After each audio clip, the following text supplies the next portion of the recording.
Alright, good morning guys. So for today's video, tatry natin na kabitan to ng DB killer itong ating si Domeng. Ang kakabit na pipe dito ay SC Project. Ayan, naka-cut delete na yan. So nabili ko to dati. Ayan, ito yung DB killer na. Ito naman yung pinakamura na DB killer sa maraming klase kasi ito pero ito lang munang binili natin. Tatry lang natin kung anong mas maganda, kung may DB killer ba o wala. Okay naman ang tunog nito pero gusto ko lang din subukan. Pag ito kasi, pag naka-idle lang, bomba-bomba, okay siya, buong-buong tunog. Ang medyo hindi lang maganda ito pagka yung biritan na, yung tumatakbo na talagang sagaran ng throttle. So, hindi na siya buo. So, tatry ko lang na kabitan itong DB killer. So, yeah. Try muna natin ngayon na wala pang DB killer. On natin.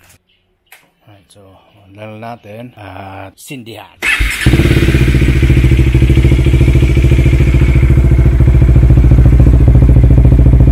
So yan ang tunog niya kapag wala pang DB killer.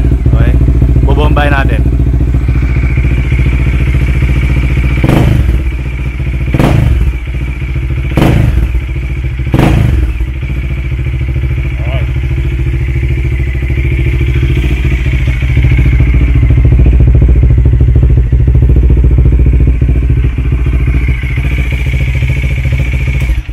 So, yan ang tunog niya kapag wala pang DB killer. So, tanggalin muna natin yung canister, then kabit natin yung DB killer. Tapos, try ulit natin, sound check ulit natin. Alright, so tanggalin lang natin to.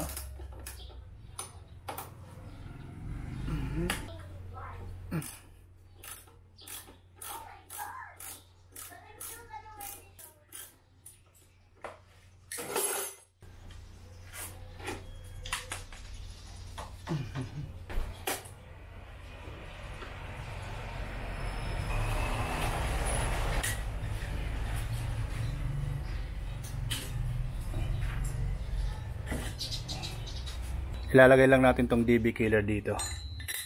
Yan. So yan lang siya, tsura niya. 51mm pala to ha. 51mm ang size nitong DB killer na to. Shoot lang natin dyan, and then babalik lang natin dito sa elbow. Okay. Balik lang natin yung spring, baka tumilapon yung canister So, ngayon, sindihan lang natin, on lang natin, and then pakinggan natin yung tunog. Alright.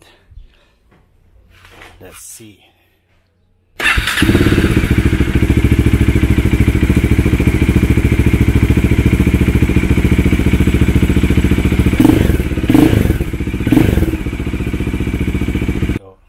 Medyo singaw siya kasi hinaharang niya na yung dito, yung hangin. So, try natin kabit itong isa pang spring. Right. Try ulit natin na nakakabit ng dalawang spring.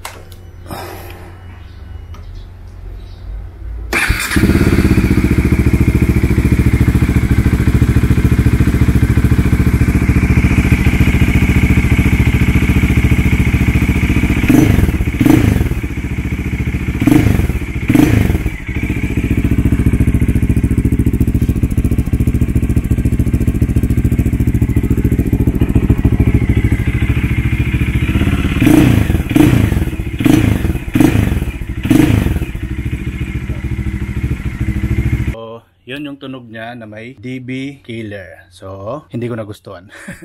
Mas okay pa rin yung walang DB killer. Tumahimik siya, pero yun nga, nabawasan tunog niya, pero may magkakaibang tunog Parang hindi ko ma-explain na, basta hindi maganda. Hindi maganda yung tunog na may DB killer. Siguro hindi yung Kaya mamaya, tanggalin natin DB killer para na-explain ko. Alright, so ayun. Natanggal na ulit natin yung DB killer na kinabit natin dito. Sinubukan lang naman natin. Pero sa totoo lang, hindi ko nagustuhan yung tunog. Siguro dito lang sa DB killer lang na ito. Kasi nga, wala siyang butas dito. So, ang nangyayari, ibinubugan niya yung hangin pabalik dito. So, lumalabas siya dito sa canister, dito sa tube. So, nagtutunog, sungaw siya. Tapos, iba yung tunog na lumalabas. So nabawasan yung bass, tapos may tunog sungaw pa. So para sa akin hindi maganda itong DB killer na to. Ito lang kasi yung pinakamumurahin na kaya ito yung sinubukan kong bilhin. Meron isa pang DB killer na yun yung parang magandang reviews na nakikita ko. Yung parang bilog na may pa dito sa gitna, parang pinong mga bakal, maliliit na mga butas-butas. So baka yun ang mas magandang Pero sa ngayon hindi ko to kakabit.